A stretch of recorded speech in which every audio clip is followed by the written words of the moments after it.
Que pensez-vous du président Paul Biya?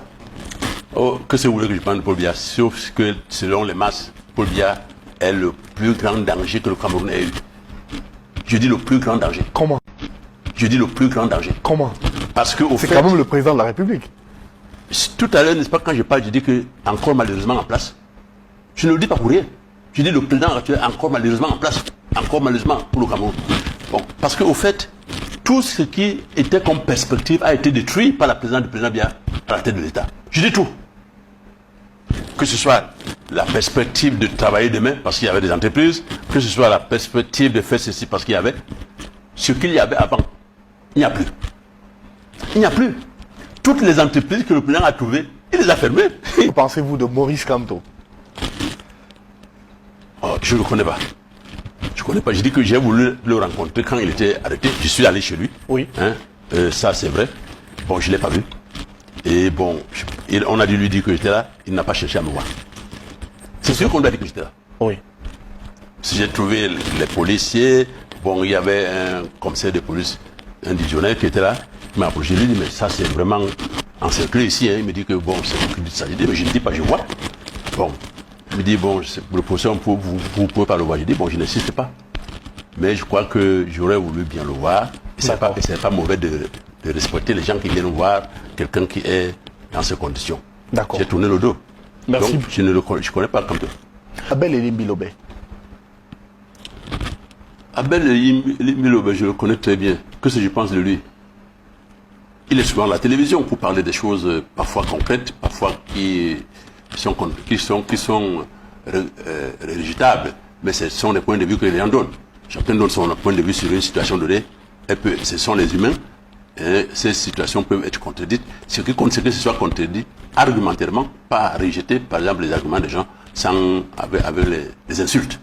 Et donc vous estimez que c'est quelqu'un de bien? Qui c'est? Abel Elimbilobé. Bien entendu, il satisfait un certain nombre de citoyens dans ce qu'il défend. Oui. Oui. D'accord. Que pensez-vous d'André Blaise et Sama? André Blaise et Sama, c'est mon fils. Je ne veux pas ajouter quelque chose. Tout simplement. Oui, c'est mon fils. C'est mon fils dans la formation, quoi. Oui. Que pensez-vous de Njokam Tchameni, Dominique? Njokam Tchameni, c'est un ami à moi. Avec des hauts et des bas que nous avons subis, c'est un ami. Quels sont vos rapports à date?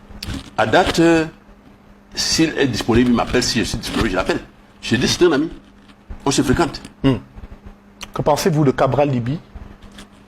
Lui, je ne le connais pas encore. J'entends parler de lui, je ne le connais pas encore. Vous ne connaissez pas Cabral Libi? Pas encore. J'entends parler de lui, mais je dis, je ne connais pas encore. Il était 3e à la dernière élection présidentielle. Si je dis, je ne connais pas encore, ça ne veut pas dire que j'en ai pas entendu parler. Je dis que j'entends parler de lui, mais je ne connais pas encore. Il vous a déjà rencontré? Non. Il a demandé à vous rencontrer? Non. Non. Par contre, moi, j'ai demandé à le rencontrer. Je l'ai appelé une fois pour lui dire que j'aimerais le voir. Il n'a pas encore satisfait à cette demande. Je n'insiste pas. D'accord. Que pensez-vous de Joshua aussi? Joshua aussi, je l'ai connu autour du chairman Foundi. Bien. J'espère qu'il va bien conduire son parti. Et je sais que là où Foundi l'a laissé, les militants du SDF étaient tellement attentifs à Foundi que j'ai peur pour lui qu'il n'ait des difficultés à s'en sortir. Vous avez peur pour lui? Oui. Parce que les militants avaient tellement confiance au chairman que pour le remplacer, je ne sais pas si sera à la hauteur. Si Joshua aura les moyens pour pouvoir remplacer Foundi. D'accord. Que pensez-vous de Henriette Ekwe? Henriette Ekwe, c'est une militante de longue date. Ce sont les militantes à respecter. Quel que soit ce qu'ils peuvent, à un moment donné, ne pas satisfaire les attentes populaires, mais c'est un personnage politique à respecter. À respecter vraiment. Parce qu'il y a une époque donnée où personne ne pouvait parler, et ils ont décidé de parler. Et c'est donc des défenseurs vraiment de la culture nationaliste, n'est-ce pas? Et je crois qu'aujourd'hui, c'est ça qui manque au pays, la culture nationaliste. D'accord. Que pensez-vous de Jean-Michel Nietzsche? Jean-Michel Nietzsche, on a eu assez fréquenté, hein. Bon, mais quand il est devenu député, bon, vous savez, on ne se fréquente plus beaucoup. Pourquoi? Il doit avoir ses raisons. Une fois, je suis allé chez lui, j'ai laissé ma carte à sa maison, hein. J'ai laissé ma carte pour qu'on lui dise que je suis passé. Bon, s'il ne revient pas à l'appel, je n'insiste pas. Le combattant n'insiste jamais. Mais je vais toujours vers les gens. Oui. Je peux vous assurer, je connais beaucoup plus les militants, en fait, ceux qui se sont fait appeler Léo, s'appellent leaders aujourd'hui. Je vais chez eux plus que personne ne vient chez moi. Je vais vous dire, quand Moïse Kamto était arrêté, quand il était en résistance à Yaoundé, je suis allé là-bas. Je suis un des rares résistants à être parti le voir. Je ne l'ai pas vu parce que c'était tellement embrigadé que même si tu cries dehors, il ne va pas entendre parce que son mur est si haut. Pour le rencontrer, on parlait d'un permis de communiquer qu'il fallait avoir. Oui, oui, mais je n'avais pas eu le temps matériel d'aller. Je suis quand même allé voir celui qui commande la police, s'appelle qui? Celui qui commande la police. Magangele? Oui, non, j'ai dit son titre. Le DGSN. Je suis allé à son bureau le jour-là, je ne l'ai pas trouvé. Oui. Je l'ai quand même laissé la nouvelle pour qu'on lui dise que j'aurais voulu voir Kamto, mais on m'a empêché.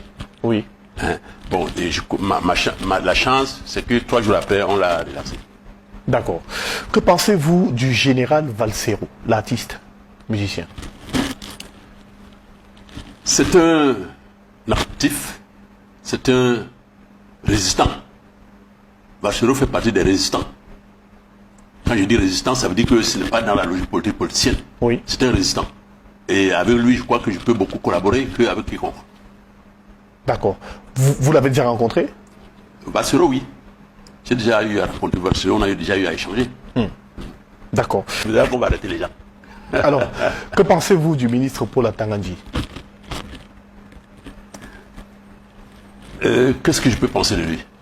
Qu'il a décidé de nommer à la tête de l'UPC un secrétaire général. C'est quand même, c'est dramatique. Et jusque maintenant, il n'a pas été inquiété parce que la loi a appelé ça. Le ministre Atangandji l'a fait? Oui, oui. Le ministre Atangandji a écrit un document pour dire qu'il désigne un certain rapport secrétaire général de l'UPC. Mais est-ce que ce ne sont pas ses pouvoirs qui lui donnent ce droit? Ce pouvoir ne lui donne justement pas ça. Parce que les partis politiques s'organisent et fonctionnent en fonction de leur propre... Est-ce qu'il le fait illégalement? Mais bien entendu, non. Mais où est-ce que tu as vu une administration nommer un responsable de parti politique? C'est vraiment...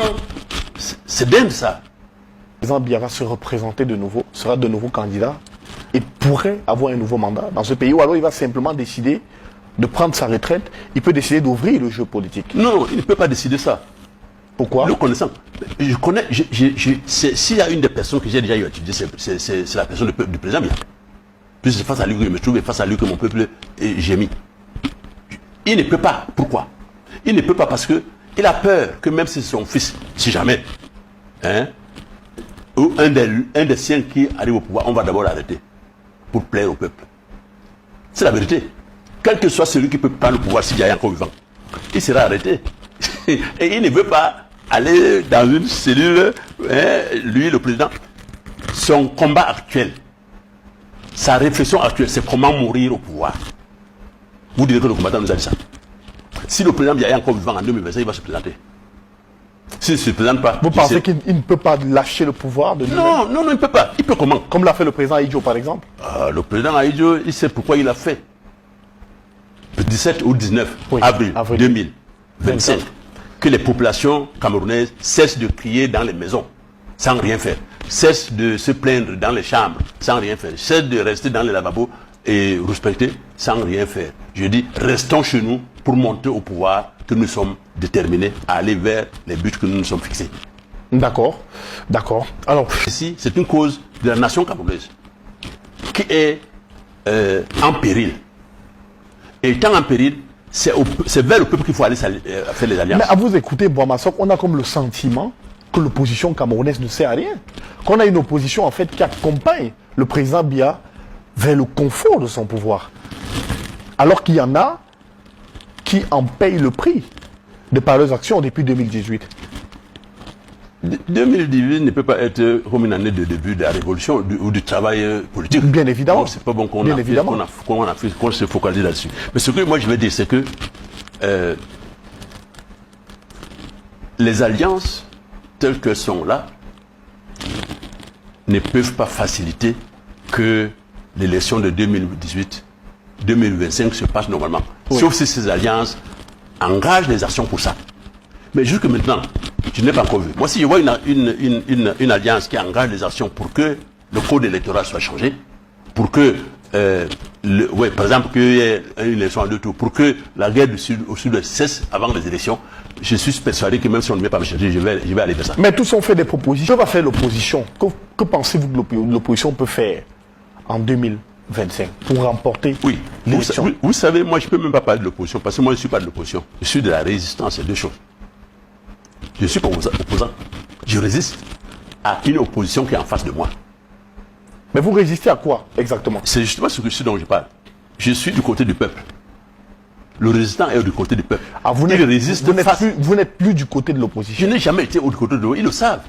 Mais en 91, vous étiez avec... Non, j'étais avec Foundi comme élément constitutif de son groupe. Mais pas de son groupe. Il le savait. Un jour, je suis allé à Bamenda. Vous étiez avec Foundi comme élément constitutif de son groupe? Oui. Mais vous n'étiez pas dans son groupe? Non, du tout. Mais pourquoi le soutenez-vous alors? Non, je l'ai soutenu pour la conférence nationale souveraine.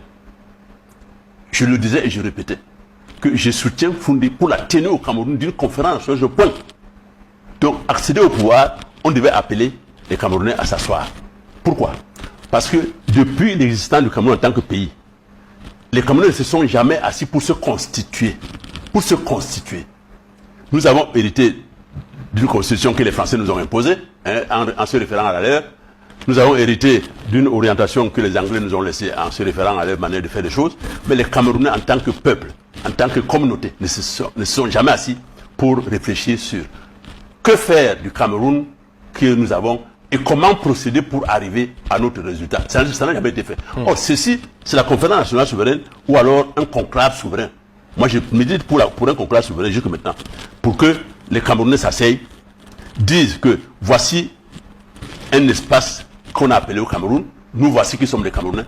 Qu'est-ce que nous en faisons et comment nous allons faire pour arriver à le faire. Jusque maintenant, ça n'a pas été fait. Si on dit qu'il faut qu'on donne au président Biya la possibilité de réorganiser la transition, il n'a pas les moyens intellectuels pour ça. Il est bloqué. Ce qu'il a fait, c'est le maximum de ce qu'il pouvait faire. Là, maintenant, il ne peut plus réfléchir sur ça. Donc, quand tu lui dis de faire ce que tu sais d'avance qu'il ne peut pas faire, tu comprends très bien que tu t'es trompé. Alors, c'est le général qui vous parle. C'est le général de l'armée citoyenne de résistance. Quand le général parle, les éléments obéissent. Donc, vous êtes sûr d'avoir la même force de mobilisation de l'époque, de 91, à Douala, aujourd'hui? Elle est même plus forte aujourd'hui qu'hier. Dites-nous, comment cela? Non, je ne vais pas vous dire ça ici. Mais je vous dis que j'ai les retours, n'est-ce pas? La force de mobilisation que le combattant Bomasso que je suis a. Oui. Que l'idée qu'il mène, que ce sont les idées, c'est mes idées qui ont cette force de mobilisation. C'est pas moi quoi. Moi, je suis rien. C'est les idées que je promeux qui permettent aux gens de dire, ah, ce qu'il dit est juste. Je dis aujourd'hui que ce que nous avons déjà eu à subir par le régime, est de loin supérieur de notre arrêt de travail de 3 jours. Parce que c'est ce que les gens devaient reprocher. Je dis aux gens que nous ne risquons rien en restant chez nous.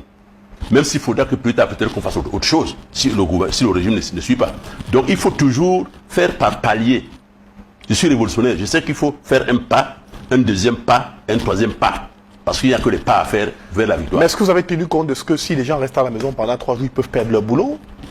Parce qu'ils seront restés à la maison sans autorisation de leur patron, qui certainement vont vouloir travailler pour que l'économie... Mais c'est pour ça que je parle de l'automutilation, que les gens peuvent même être renvoyés. Mais il faut bien que les gens soient face à leur avenir. Il faut que les Camerounais prennent leur avenir en main pour, je dis, le risque même de mourir. Un gouvernement ne peut pas être en place pendant des années comme c'est le cas ici.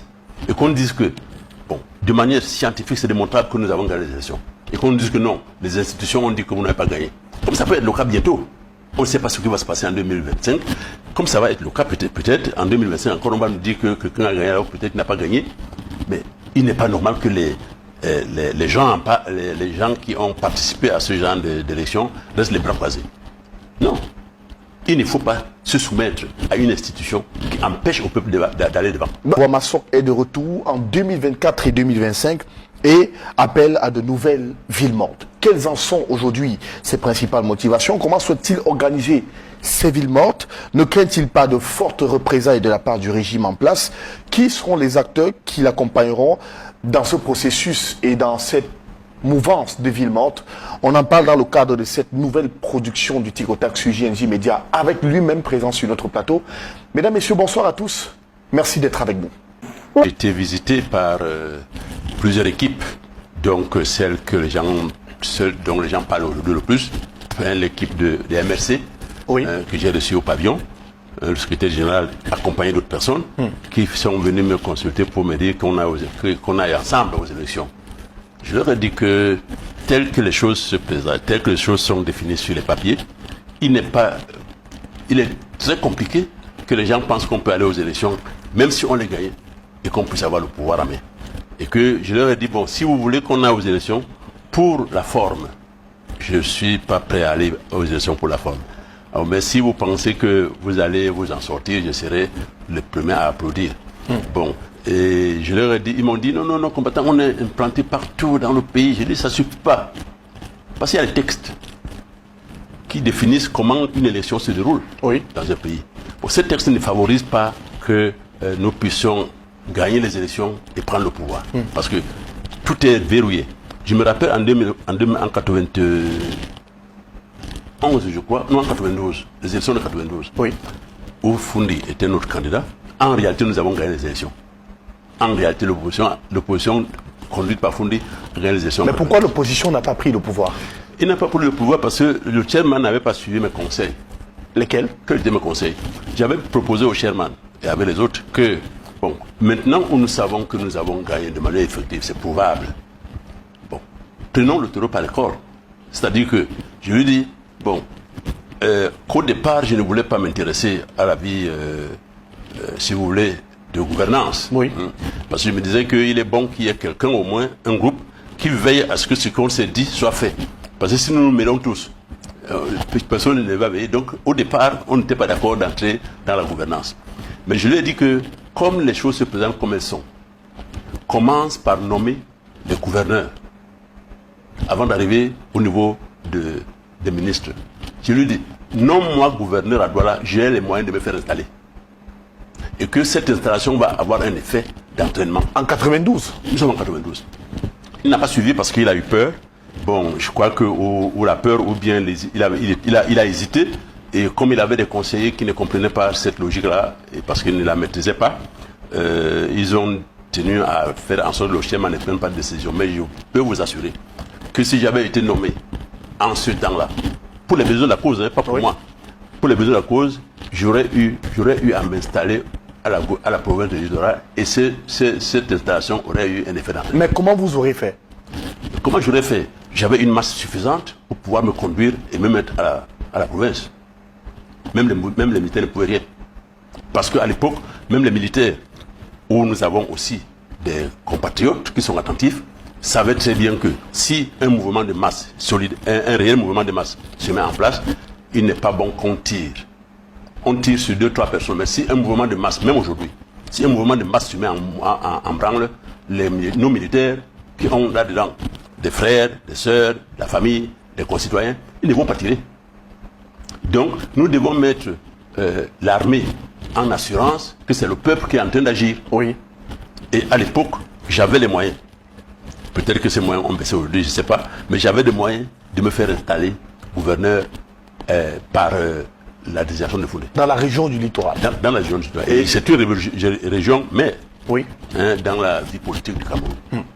Alors, mais, quand vous regardez l'époque de 92, jusqu'aujourd'hui avec les acteurs qui se sont... Je voulais ajouter par rapport à ça, pourquoi est-ce qu'on n'a pas pris le pouvoir. Nous partons à Bamenda pour faire le point, après que les élections soient terminées. Avec Fundi et tous les autres? Avec Fundi et tous les autres. Je m'arrête même en Kosamba pour où je m'arrête chez Bois, avec nous prenons la route ensemble. On arrive à Bamenda. Le chairman n'est plus vivant. Ça m'embête que je parle de lui quand il n'est pas là, parce qu'il n'aura pas la possibilité de répondre. Mais on est quand même dans l'histoire. Il n'aura pas la possibilité de répondre. On arrive à Bamenda. Dans la salle, je pose une question au départ. Je demande au chairman, au niveau régional, quel est le président que tu as déjà appelé? Je lui dis, dans l'armée camerounaise, quel est le général avec qui tu as déjà les contacts? Parce que tu gagnes les élections, il faut bien que tu aies la possibilité de savoir avec qui tu peux te mettre à l'aise. il me regarde comme si j'étais tombé du ciel. Et à l'instant T, le premier sort, comme pour aller faire se mettre à l'aise, il ne revient plus. Et les gens sortent comme ça. La réunion n'a pas eu lieu parce qu'une question a été posée qui ne semblait pas satisfaire tout le monde. Donc les gens sont sortis. Et je peux dire que je suis resté dans la salle avec Foundi, seul. Toute seule, tout seul. Presque oui. En dehors de ses collaborateurs. Oui. Mais tous ceux qui étaient venus pour qu'on fasse le point étaient partis. En quoi votre question gênait les autres? Ma question gênait les autres parce que peut-être ils n'étaient pas d'accord qu'on dise qu'on va prendre le pouvoir parce que nous avons gagné. Ils voulaient que la prise du pouvoir se passe par le processus normal. Comme on dit, il faut faire la politique de manière citoyenne, oui. D'après eux. Parce que citoyen, ça ne veut pas dire seulement que faire la politique selon qu'on a écrit. Parce que quand un peuple est face à une situation de périr en la demeure, le peuple peut prendre n'importe quelle disposition pour mettre un terme à cette situation-là. Donc, apparemment, mon raisonnement gênait, puisque ce n'était pas des révolutionnaires. Tout à l'heure, on en parlait. Le révolutionnaire ne croise pas les bras face aux situations graves. Mais est-ce que vous n'étiez pas beaucoup plus dans une logique insurrectionnelle? Parce que si les institutions, par exemple, disent de manière claire et officielle que c'est Paul Biya qui a gagné, et vous estimez, par exemple, que c'est Froundi qui a gagné, si on prend les résultats sur le plan institutionnel et vous décidez de faire un passage en force, est-ce que vous ne seriez pas dans une logique de tentative de coup d'État? Non, mais on n'a pas besoin de faire des choses parce qu'en attendant ce qu'on va nous dire. Nous faisons des choses parce que nous pensons que pour le peuple, c'est ce qu'il faut faire maintenant. Un gouvernement ne peut pas être en place pendant des années comme c'est le cas ici. Et qu'on dise que, bon, de manière scientifique, c'est démontrable que nous avons gagné les élections. Et qu'on dise que non, les institutions ont dit que vous n'avez pas gagné. Comme ça peut être le cas bientôt. On ne sait pas ce qui va se passer en 2025. Comme ça va être le cas peut-être en 2025, encore on va nous dire que quelqu'un a gagné alors peut-être qu'il n'a pas gagné. Mais il n'est pas normal que les gens qui ont participé à ce genre d'élection restent les bras croisés. Non. Il ne faut pas se soumettre à une institution qui empêche au peuple d'aller devant. De Douala ont été libérés il y a quelque temps. On a vu même Maurice Kamto, le leader du MRC, faire la prison après l'élection de 2018. Donc dire que la scène est restée plate, est-ce que c'est pas... Oui, si je dis là ici, c'est-à-dire qu'il ne faut pas qu'une arrestation arrête la lutte. Lorsqu'une arrestation peut arrêter la lutte, mais ça veut dire qu'il n'y avait rien. Il faut penser qu'on va être arrêté. Il faut penser qu'on va être emprisonné. Il faut même penser qu'on va mourir. Oui. Si tu ne penses pas comme ça, tu n'engages pas dans la lutte. Du moins, face à un pouvoir oppressif comme celui-ci, face à un pouvoir dictatorial, si tu voulais totalitaire comme celui qui est en place au Cameroun. Tu ne t'engages pas. Donc si tu penses que c'est un club de Matango, où tu peux venir t'asseoir, tu rigoles et puis tu pars, tu mens. Mais le leader du MSA a quand même eu le courage d'aller jusqu'en prison après l'élection présidentielle. Mais après que tu aies eu la courage d'aller en prison, mais il faut continuer la lutte. Ça ne veut pas dire que si tu sors de la prison, tu dis ah, j'ai été en prison, la prison là vraiment, ce n'est pas bien. Tu peux pas rester à la maison. Non. Non. C'est la continuité, c'est le travail permanent. Mais vous pouvez réajuster votre stratégie pour ne plus être en front office. Par exemple, être plus efficace en arrière et conduire les choses comme il se doit. Bon, si c'est le cas, je lui souhaite bonne chance. Si c'est le cas. Mais je dis que, au fait, quand tu t'engages dans la lutte politique, oui, face à un pouvoir oppressif, totalitaire, comme celui qui est au Cameroun, si tu n'es pas prêt à être humilié, si tu n'es pas prêt à être arrêté, si tu n'es pas prêt à être emprisonné ou à mourir, ne sois pas dans la lutte. Mais Boamasok parlait. Je suis entré en prison et qu'on ne m'y a plus envoyé. Bon, c'est que je voulais organiser la fuite des détenus de la prison de Gobert. Pourquoi? Parce que j'ai vu la misère. La misère, c'est où on envoie les gens curer les cacas, si excusez-moi l'expression, hein, des fosses avec les seaux. J'ai vu ça. J'ai vu les souris monter sur les gens avant d'aller dans les WC. J'ai vu la misère. Et puis un jour, je tourne autour de la prison, je vois que la clôture de la prison n'est même pas solide. Parce que c'était un endroit où il y avait des fissures. J'ai dit, mais qu'est-ce qu'on fait ici? On ne peut pas se mettre à attendre la mort ici, alors qu'on peut partir. Alors qu'on peut essayer de ne pas mourir. Alors qu'on peut chercher à s'évader. Parce que ce n'est pas bon que tu attendes la mort. Là où tu te trouves, si tu peux faire quelque chose pour ne pas mourir. Même si en faisant ça, tu pars mourir, c'est pas grave. Parce qu'il faut bien qu'on dise qu'il était en train de se battre avant de mourir que de dire qu'il avait donné les bras. Oui. Donc, j'identifie donc que ces positionnistes par les villes mortes. Peut-être qu'on peut appeler ça comme ça, puisque je demande aux gens de rester chez eux. Oui. Bon, que les gens appellent ça ville morte, mais je n'ai pas dit, je sais les mots que j'utilise. J'ai dit aux gens, restez calmes chez vous pour exprimer votre mécontentement de voir se présager une élection présidentielle qui n'ouvre aucune possibilité de changement. Et je dis donc qu'il faut, pour que les gens sachent que vous ne vous révoltez pas pour rien, il faut énumérer des choses que vous voulez voir. Lesquelles, par exemple? Je dis qu'il faut qu'il y ait une élection présidentielle à 2 tours. Oui. Je dis qu'il faut qu'il y ait un cessez-le-feu au sud et au nord-ouest, où il y a la guerre au Cameroun et qu'on estime que c'est la guerre anglophone. Non, c'est une guerre qui est au Cameroun, mais dans une partie. Je dis qu'il faut que qu'on change la formule qui met Elecam en place, afin que le travail de Elecam puisse ouvrir des voies pour une démocratie participative. Et il y a beaucoup d'autres revendications qui peuvent entrer dans ce jeu. Je ne demande pas aux gens d'aller dans la rue, je ne demande pas aux gens de faire ceci, parce qu'en plus, bon, comme ils nous attendent toujours dans les rues, n'est-ce pas? Oui. On les désarme. En restant chez nous, on risque quoi? Mais quel sera l'impact de cela? L'impact de cela... Je veux dire, si tout le monde décide de rester à la maison, si tout le monde et voilà, peut-être de frapper dans les marmites, de dire on n'est pas d'accord sur ceci. Je n'ai pas demandé qu'on frappe dans les marmites. Bon, si tout le monde décide de rester à la maison pendant 3 jours, oui. Est-ce que vous pensez que le régime en place va reculer? Non, s'il ne recule pas, il va quand même prendre acte. Et prendre acte, ça veut dire qu'il y a des gens qui pensent autrement, qu'il ne faut pas seulement attendre 2025 sans rien faire.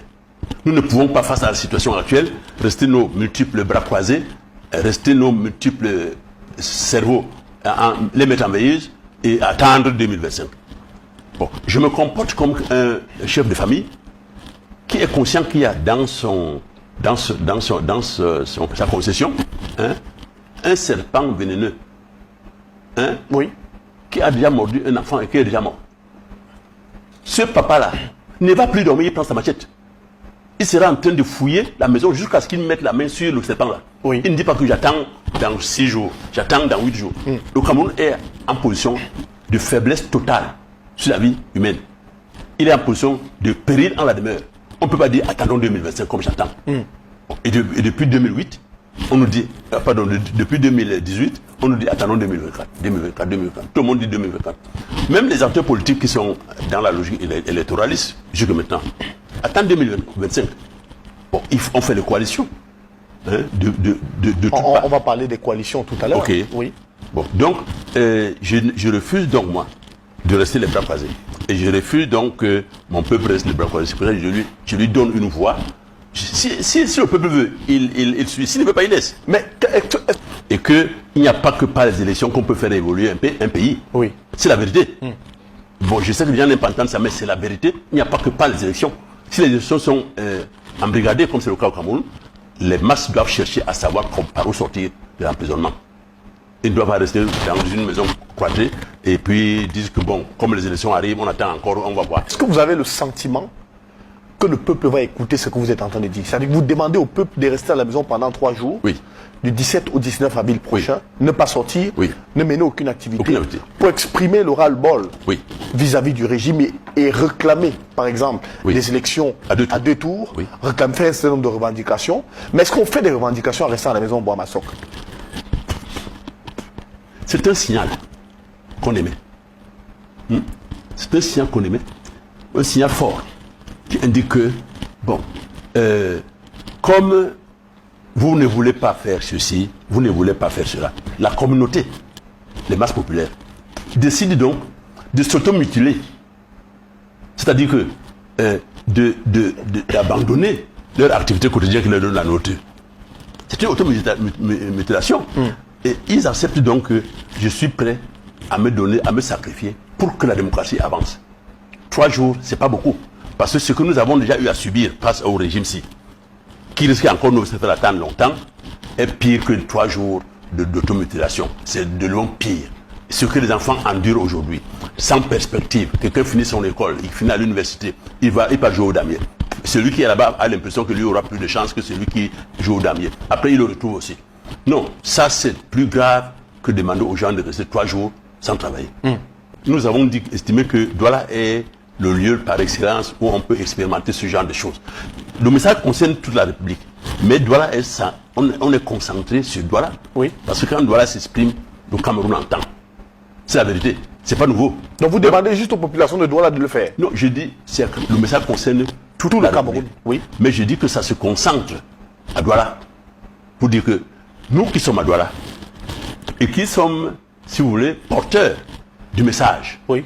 Hein, que ce soit au niveau de la lutte des indépendants, c'est à Douala que ça a commencé. Hein, que ce soit en 2011 où nous devions dire qu'il faut qu'on aille à Douala. Hein, en 2008 où nous devrions faire bouger les lignes, simplement pour dire que nous pouvons faire bouger les lignes, c'est à Douala. Donc Douala est le lieu par excellence où ce genre d'activités peuvent être menées. Et je dis donc que je sais qu'à Douala, les gens vont rester chez eux. Oui. Parce que c'est civil, mais il y a des jeunes qui sont déterminés à faire bouger les lignes vers l'avant. Parce que... Qui sont-ils, par exemple? Donnez-nous quelques noms. Non, mais comment si je vais vous donner le nom? Oui. Non, je ne vais pas vous donner le nom de mes compatriotes qui militent, pas clandestinement, mais qui militent autour de moi. Non, je ne peux pas. Mais comment quantifiez-vous la force de votre masse? Comment vous le faites? La force de votre masse? On m'a posé cette question en 91. Et qu'est-ce que vous avez répondu? J'ai répondu par les masses. J'ai répondu par les masses. Vous croyez que la situation de 91, les gens l'ont combattu. Ils sont encore vivants. Les gens que vous avez eu autour de moi en 91, ils ont combattu 91. Mais ça s'est imposé à eux. Parce que toute action révolutionnaire s'impose aux masses. Si je dis s'impose, parce qu'elle est tellement convaincante que tu finis par t'apercevoir que ça te regarde. Hein? Il faut seulement que celui qui initie ça ait un langage qui pénètre les esprits. Oui. C'est le cas, malheureusement, pour le combattant Momasso. Les gens n'aiment pas entendre ça. Mais c'est la vérité. C'est par la réflexion, oui, par l'esprit pointueux, hein, où on atteint les esprits pour leur dire, voici vous. Vous voici. Et voici comment vous pouvez faire pour sortir de la misère où vous êtes. Dès que les gens sont convaincus de ça, ils ne veulent même pas savoir qui l'action se met en branle automatiquement. Ils ne veulent même pas savoir qui leur parle. Lorsque tu atteins leur cœur, hein, lorsque tu pénètres leur esprit, pour se faire approprier le message que toi tu as, c'est fini, tu n'es plus là. Alors, racontez-nous cet épisode de 2008. Lorsque les piquets sont dehors, qu'est-ce qui se passe par la suite? Qu'est-ce qui se passe par la suite? Certaines choses sont suscitées dans la masse. C'est ça le rôle du piquet. Il suscite des mouvements. Je dis il suscite. Le piquet peut susciter dans un quartier un mouvement imprévisible. C'est-à-dire, le piquet, lui, il ne dort pas quand vous dormez. Et quand tu dors, pendant que celui qui pense à ce que tu fasses telle chose demain matin ne dort pas, quand il t'instruit le matin, tu fais. Un piquet, lui, n'a pas dormi. Il réfléchissait quand toi tu étais au bar. Il réfléchissait quand toi tu dormais. Quand tu sors le matin, il t'instruit une chose, tu la comprends. Donc le rôle des piquets, c'est de susciter des mouvements à travers les quartiers. Oui. Et donc, en 2008, donc ce sont les piquets qui font ce travail et qui font en sorte que le peuple se soulève, comme on a et dit. Qui font en sorte qu'on ne sait même pas d'où ça vient. Mais vous vous retrouvez face à une situation où personne ne sait de quoi il s'agit, sauf ceux qui y ont pensé. Je prends l'honorable Nietzsche, qui me connaît très bien. Il sait bien ce que je peux penser dans une alliance qu'il dirige, n'est-ce pas? Bon, Billet, je le connais, ou bien on se connaît. Mais ce que je vous dis, c'est que toutes les alliances, l'union fait la force, dit-on, non? Oui. Tiens. Mais ce n'est pas toutes les unions qui font la force. Il y a des unions qui affaiblissent l'ensemble de ce qui est mis en place. C'est-à-dire que l'union des faibles multiplie la faiblesse du groupe formé par autant de leaders faibles, par autant de faibles à l'intérieur de cette union-là. Je me répète, je dis que l'union des faibles multiplie par autant de faibles réunis le groupe, n'est-ce pas, la faiblesse du groupe. Et dans le cas d'espèce, il me semble que de plus en plus, ces regroupements se font par des alliances, pas forcément politiques, pas forcément... bon, il y a des alliances militantes, il y a des alliances, si vous voulez, villageoises. Hein? C'est-à-dire que les gens qui veulent des choses qui ne regardent pas toute la communauté, il y a des gens qui veulent